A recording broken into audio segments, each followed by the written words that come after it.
Bem, hoje nós vamos começar nossas apresentações dos grupos de contratos internacionais de comércio e novas figuras contratuais. Uma iniciativa que nós tivemos aqui de trazer para um espaço diferente, um espaço mais apropriado para esse tipo de apresentação, os grupos, as disciplinas. Nós também estamos produzindo coisa nova na nossa faculdade. Penso a primeira vez que as turmas da Faculdade de Direito da Universidade Federal da Bahia têm a avaliação das disciplinas em parte, através de posts online. A participação, todos estão vendo isso, tem sido muito rica. Com frequência vocês publicam, postam, vários alunos trouxeram decisões, artigos, dúvidas, e nós estamos construindo um conhecimento que é sempre novo para todo mundo e estamos também deixando um legado para todos quantos vierem depois. Todos sabem que nossos grupos no Facebook são abertos e vão continuar assim abertos.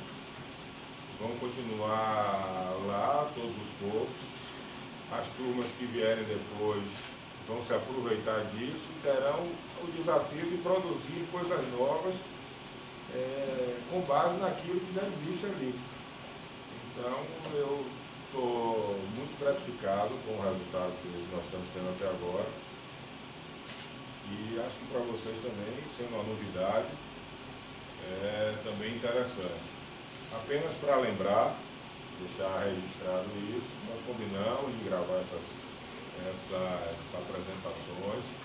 Essas apresentações vão ser publicadas, ou podem ser publicadas, mas pretendo que sejam no próprio Face, para que a gente tenha isso registrado. Nós estamos também fazendo algumas fotos para publicar no Face. Depois, se alguém quiser cópias delas, eu posso usar, mas de qualidade maior. E se uma universidade pública, como é a Universidade Federal da Bahia, é importante que a gente produza conhecimento que possa ser acessado também de modo público. E é isso que nós estamos fazendo.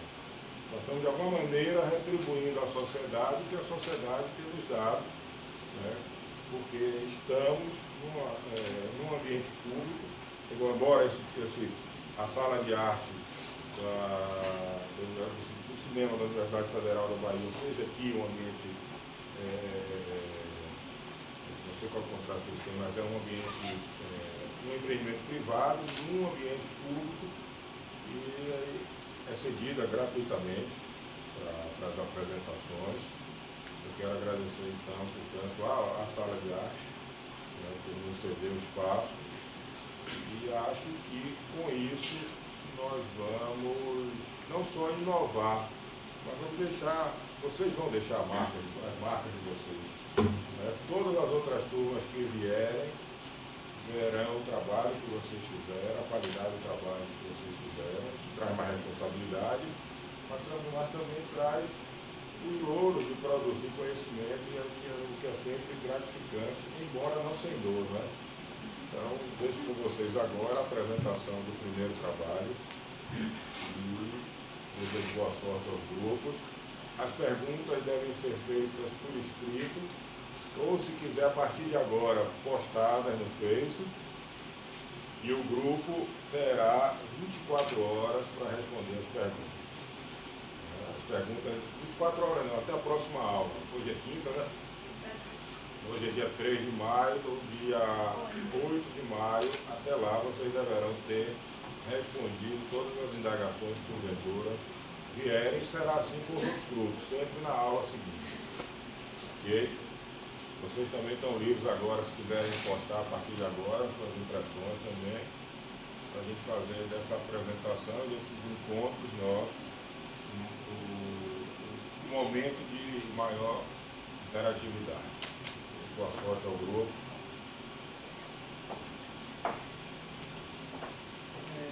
Bom dia. Gostaria de agradecer ao professor pelas palavras extraordinárias. E meu grupo ficou incumbido de falar sobre o regime especial de drawback e a sua importância para o comércio internacional. Antes de adentrarmos numa análise mais minuciosa acerca desse instituto jurídico, qual seja esse regime aduaneiro, é importante sintetizarmos acerca de uma análise histórica do mesmo. Então, é importante sintetizar que desde o período da pós-mercantilista, houve o seu desenvolvimento, que ficou desenvolvida pela proteção dos produtos produzidos localmente em virtude dos produtos que eram produzidos no exterior e trazidos para cá. Tal proteção, sendo, se dá desde o evento do protecionismo, em que há a adoção de medidas aptas a favorecer as atividades econômicas internas. Por meio disso, pode-se dizer que um dos principais objetivos do drawback é exatamente promover o incremento das exportações e, consequentemente, promover uma competitividade adequada entre os produtores nacionais e entre os empresários estrangeiros. Nesse sentido, eu posso dizer que no comércio internacional, a origem do drawback data desde o século XVII. Tal regime aqui no Brasil foi regulado pela Lei 3.244 de 57, a qual foi posteriormente mudada substancialmente pelo Decreto-Lei número 37 de 66. Nesse sentido, pode-se dizer que o drawback é um dos instrumentos mais importantes de incentivos à exportação, por meio do qual a desoneração do pagamento de alguns tributos, como o imposto de importação e o imposto de produtos industrializados, pois é de direito social exatamente essa permissão do desenvolvimento de certas atividades. Irá ser detidamente abordado pelos membros da equipe acerca dos órgãos responsáveis pelos atos de concessão, que se dividem entre órgãos anuentes e órgãos intervenientes, será mais tratado por eles. É importante falar também sobre as modalidades do drawback, que pode ser suspensão, restituição e isenção, que também será devidamente falado posteriormente. E todos os tipos de modalidades estão regulados pelo Decreto-Lei, que já foi dito, número 37 de 66. Nesse sentido, também tudo que já foi dito, pode-se dizer que o drawback funciona como um incentivador fiscal, possibilitando o aumento da competitividade das empresas nacionais no mercado internacional. Por meio disso, pode-se dizer que um dos principais benefícios é exatamente o fomento dos fatores financeiros e a melhoria na organização do processo de abordagem. Nesse sentido, é importante destacar também que será falado pela colega Giovana sobre o drawback verde e amarelo, estudo no Brasil em 2008, também tem características específicas que também é necessária essa abordagem prática. Posteriormente, também iremos ressaltar acerca dos espaços que estavam sobre o tema e também, para consubstancial, que foi dito, teremos a análise de algumas jurisprudências necessárias para a análise desse regime aduaneiro. Sendo que já foi introduzido pelo colega, a gente pode extrair o conceito de drawback, que seria um regime especial aduaneiro para incentivador, na verdade, das exportações. Isso porque ele funciona isentando, suspendendo ou restituindo tributos que incidem sobre a mercadoria que você importa para utilizar na industrialização, no processo de fabricação de um produto que é necessariamente exportado. Então, você tem, na verdade, as vantagens são justamente essas, de suspender, isentar ou restituir as tributações e que podem ser objeto desse regime certas mercadorias que funcionam no processamento dos produtos a serem exportados. Então, você pode ter tanto de embalagem, condicionamento do produto a ser exportado, tanto como peças de máquinas que são utilizadas no processo de fabricação do produto exportado. E você tem também essa necessidade de exportação. Por quê? Porque o ato que você firma com o Departamento de Comércio Exterior é um compromisso de exportação, ou seja, você só vai ter concedido o regime especial se você for exportar o produto. Caso você não chegue a exportar tal produto, ocorre a nacionalização da mercadoria, com consequente cobrança dos impostos que foram suspensos ou isentados. No regime de drawback, você tem a seguinte estrutura, como já foi salientado: órgãos anuentes, que são órgãos que analisam a solicitação da empresa, do importador, para conceder ou não o regime de drawback. Então, antes de ser concedido ou não, é preciso um laudo técnico especificando exatamente quais são as mercadorias que serão importadas, qual é o produto final a ser exportado, qual é o fornecedor, né, que você está comprando, de quem você está importando, quais são os preços, claro, das mercadorias. E o ato que concede o regime de drawback tem um prazo de validade. Esse prazo de validade é justamente para forçar a exportação.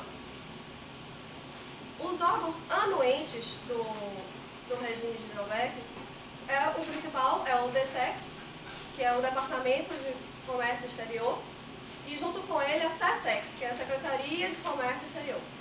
Eles funcionam basicamente integrados na análise do pedido de concessão e através do sistema Siscomex, que é o Sistema Integrado de Comércio Exterior, que é justamente funciona como um banco de dados que todos os podem consultar para ver em que pé está sua solicitação, em várias etapas, nas várias etapas de concessão. E enfim, é um sistema de consulta dos órgãos anuentes. Além do DSEX e da SESEX, você tem o Banco do Brasil, por incrível que pareça, ele recebe autorização para análise de concessão do drawback suspensão. Mais tarde eu vou explicar como funciona essa modalidade de suspensão. E você tem a própria Receita, que ela, na modalidade de restituição, ela é que analisa o pedido. Como órgão interveniente, como as mercadorias a serem importadas são diversas, você tem que ter uma necessária fiscalização, porque você não pode importar qualquer mercadoria. Você tem atos normativos, portarias que regulamentam quais são as mercadorias que podem ser importadas para o Brasil e quais são as que não podem. Então você tem a Anvisa com relação às mercadorias relacionadas à saúde, medicamentos, produtos químicos. Você tem o Ministério da Agricultura com relação aos animais que são importados para posterior exportação. Você tem os produtos agrícolas, né, plantas, enfim. E também você pode ter não, são só esses dois.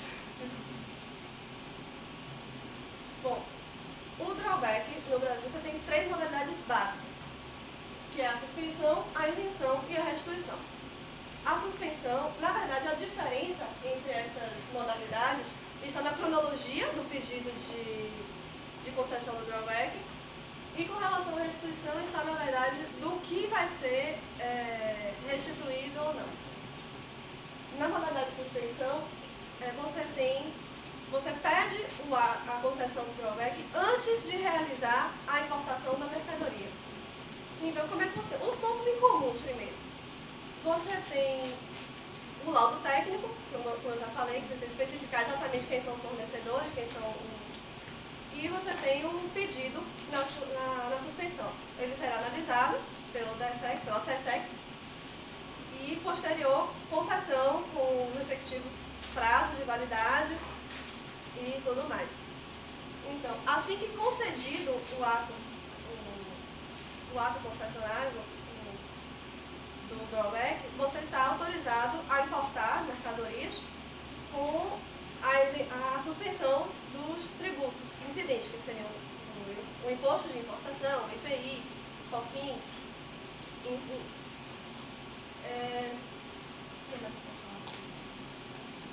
Então, importado a mercadoria, a matéria-prima, o insumo a ser utilizado, ele será parte do processo de industrialização ou mesmo incorporará o produto a ser exportado e ele será necessariamente exportado. Lembrando que essa necessidade de exportação é o que caracteriza o drawback.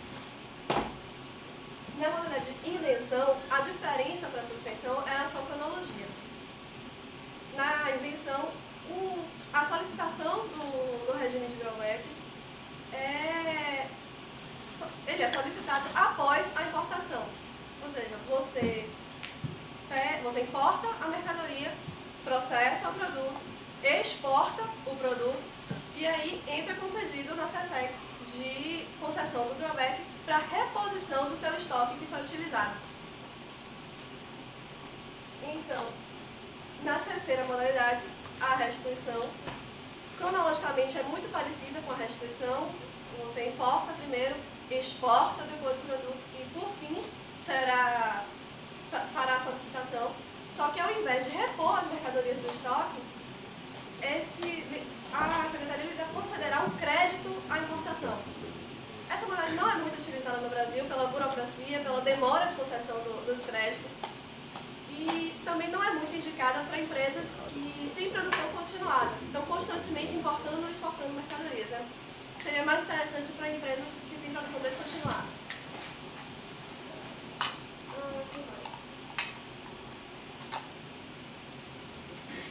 Falei dos órgãos, falei do comportamento. Bom, aqui na verdade tem um esqueminha para vocês entenderem melhor como é que funciona o drawback de suspensão. E seria a empresa solicitante, solicitar o SESEX e, posteriormente concedido, será processualizado e fabricado o produto a ser exportado, haverá a exportação já com a isenção, porque já foi solicitado o drawback.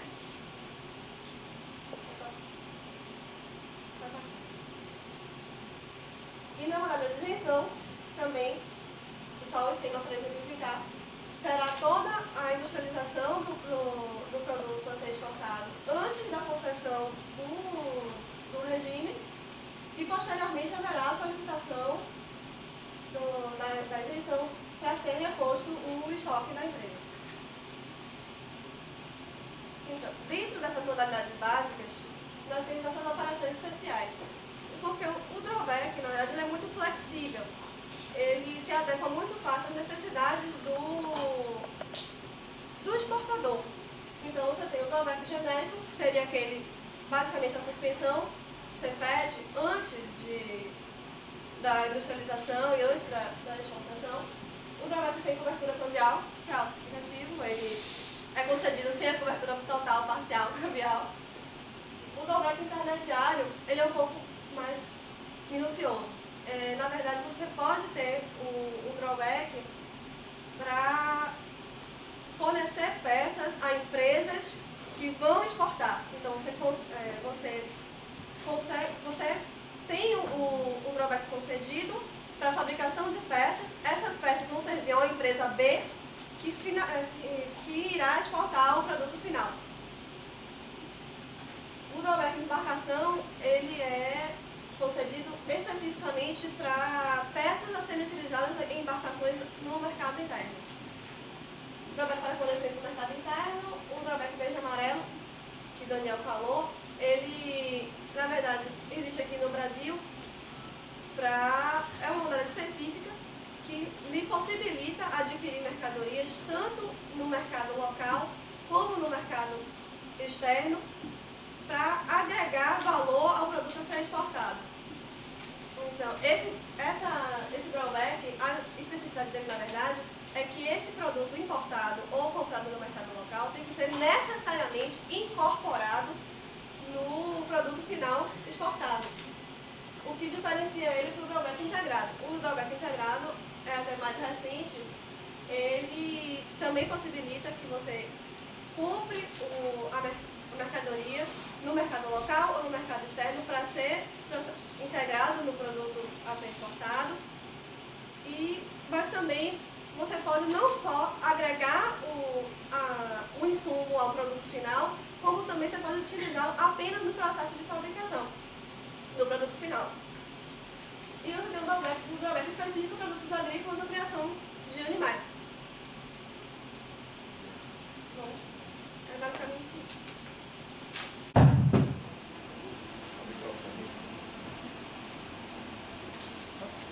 Eu vou falar basicamente sobre os benefícios do drawback alguns benefícios. Como já foi dito, o drawback ele facilita a conexão das empresas com o mercado consumidor, funcionando como incentivador das exportações e possibilitando uma competitividade no mercado externo.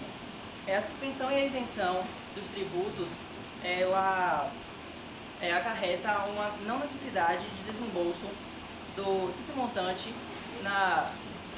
e possibilita que a empresa utilize esse dinheiro na própria empresa, investindo na melhoria e avanço do parque industrial ou atualizações tecnológicas que melhora o desempenho dela e, consequentemente, há um aumento de produção. O drawback ele representa um grande incentivador das exportações, como já foi dito, né, porque ele é um regime especial aduaneiro e que permite ao exportador a desoneração dos tributos, imposto de importação, IPI, PIS, PASEP, COFINS, ICMS e adicional de frete de renovação marinha mercante. Vou falar basicamente rapidamente dos impostos que cada operação principal dessas exonera. O drawback suspensão, ele contempla o imposto de importação, o IPI, o PIS, PASEP, o COFINS e o ICMS. O drawback de isenção, ele contempla os impostos federais, imposto de importação, IPI e adicional de frete e renovação marinha mercante.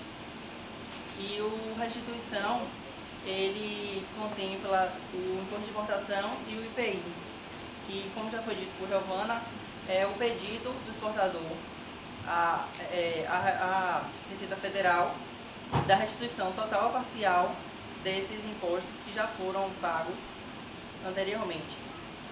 Funciona mais como um crédito fiscal. Eu vou falar sobre esse exame de similaridade. Como o drawback ele é um incentivo fiscal, não um benefício, ele não é necessário, não há necessidade desse exame de similaridade, que seria a apuração se no mercado interno há um produto similar ao produto que será exportado.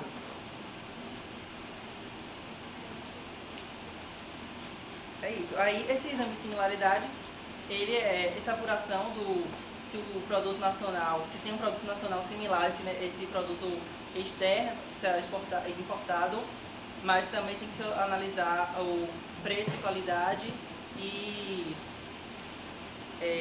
as devidas especificações técnicas. Ele é mais utilizado como uma política governamental de incentivo e proteção à indústria nacional. O sistema Drawback Web, vou falar rapidamente, ele constitui um avanço nessa operacionalização do regime, porque além de agilizar e modernizar o sistema, ele facilita o controle dessas operações. Traz alguns outros benefícios, né, como acesso à internet, a visualização melhor dos dados, diagnóstico prévio e extinção de documentos e, consequentemente, a redução de custos para a empresa.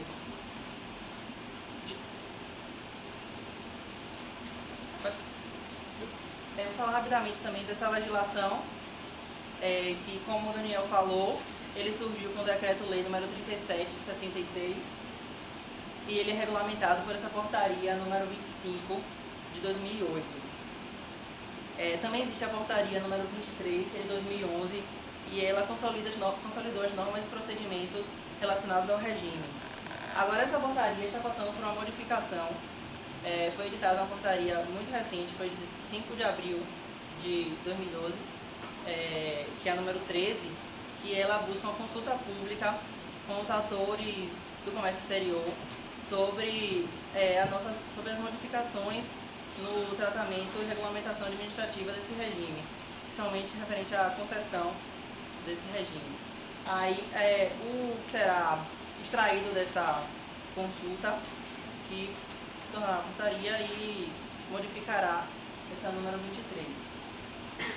Essa lei número 11.945, ela alterou a legislação tributária e criou regime especial na Receita e estabeleceu o regime drawback integrado que Giovana falou anteriormente. E essa legislação específica sobre tributos é porque, como é um regime bem relacionado, é um regime tributário, aí cada imposto tem sua legislação específica com suas peculiaridades que é necessário se analisar cada uma para se saber até qual modalidade seria a mais adequada para cada tipo de exportação.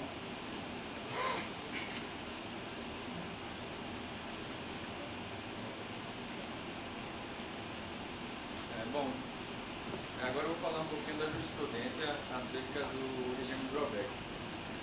Nós tentamos selecionar dentre todos os julgados os mais importantes e mais relevantes para a compreensão da matéria. O primeiro julgado que eu vou tratar, ele evidencia o caráter sinalagmático do regime do drawback. Na verdade, como bem expôs a colega, é firmado um compromisso entre o importador e o Estado. De um lado, o importador ele se compromete a importar matéria-prima para beneficiá-la e posteriormente exportá-la. Esse é o compromisso que é firmado no ato da concessão do benefício. O Estado, por outro lado, ele se compromete a isentar esse importador, que posteriormente será o exportador, dessas obrigações, desses tributos. Portanto, são obrigações recíprocas e, por isso, o caráter sinalagmático do drawback. O segundo julgado, ele diz respeito à inexigibilidade da certidão negativa de débito para o reconhecimento do drawback no momento do desembaraço aduaneiro. Esse é um entendimento que foi pacificado recentemente pelo STJ e que, basicamente, ele acaba por desburocratizar um pouco mais o drawback. Porque, como foi bem explicado pelos colegas, a intenção com o regime do drawback é incentivar a exportação. Então, não adianta que no âmbito administrativo o próprio Estado imponha restrições e dificulte essa operação. Então, é certo que o artigo 60 da Lei 9.069 de 95 dispõe que qualquer incentivo ou benefício fiscal, para ser concedido, exige-se a comprovação da quitação de tributos e contribuições federais. Ocorre que, como já foi explicado, o drawback é uma operação que se dá em 3 momentos distintos, sendo que só é lícito exigir a CND, a certidão negativa de débito, uma vez. Ou seja, não adianta que a administração exija 3 vezes ou 2 vezes no momento do desembaraço e no momento da concessão. Basta uma vez a exigência da CND.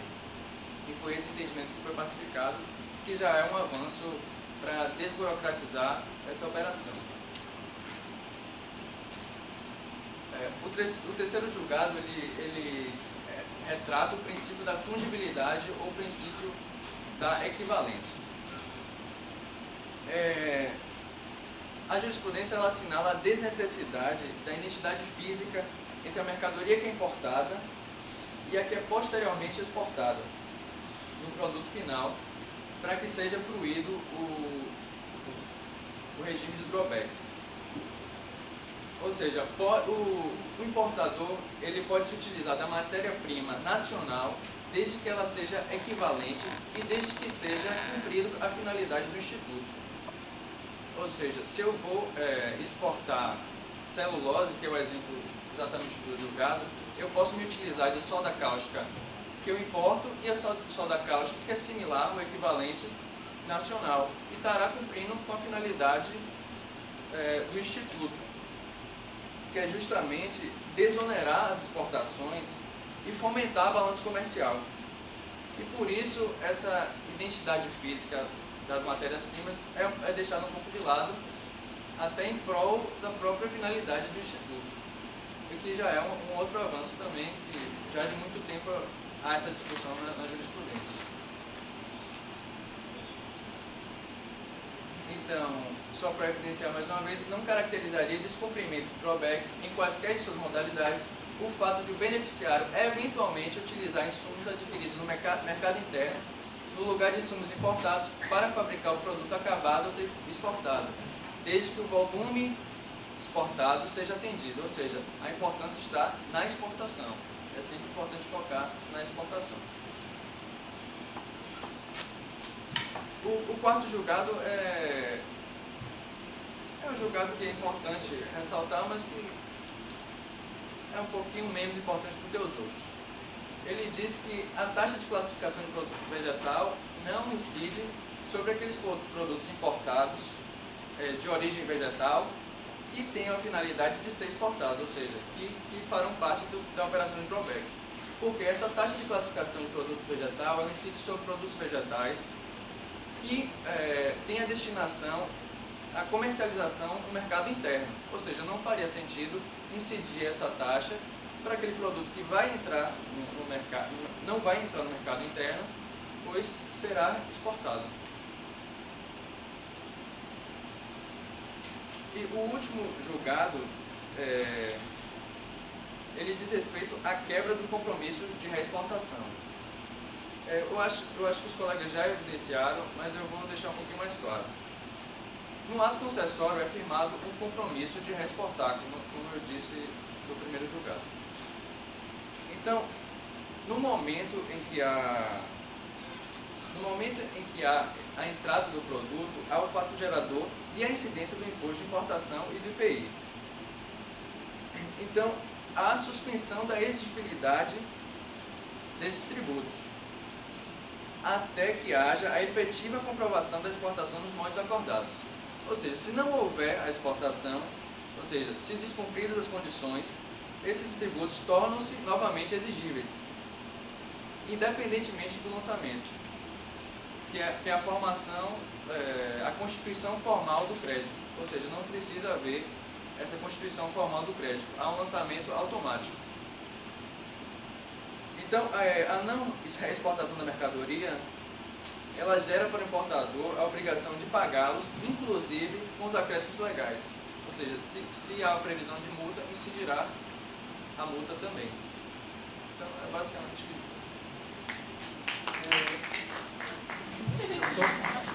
Só concluindo o que já foi dito pelos colegas, pode-se dizer que a carga tributária imposta pelo governo, que tem atuado como verdadeiro óbice para as atividades dos empresários.